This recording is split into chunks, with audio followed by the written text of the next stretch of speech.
Men Qoraqalpog'iston Respublikasidan Venera Joltospayevaman. Bizni loyihamizning nomi Ecopods, ya'ni ekologik qutichalar.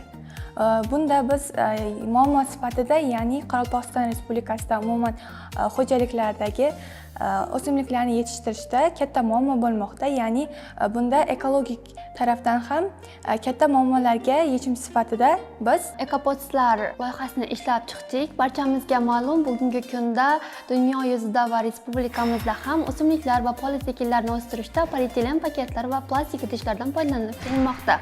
Shularning o'rniga foydalaniladigan va ekologik toza va innovatsion bo'lgan Ecopods, ya'ni qo'y jinidan tayyorlangan ekologik qutlarni ishlab chiqish loyihasini tayyorlab keldik. Bu loyiha asosan o'simlik bilan birgalikda yerga qo'shib ekiladi va yerda o'z formasini yo'qotib, o'simlikning yaxshi o'sib ketishiga yordam beradi. Shu bilan birgalikda ekologik toza va innovatsion idishlar bo'lib hisoblanadi.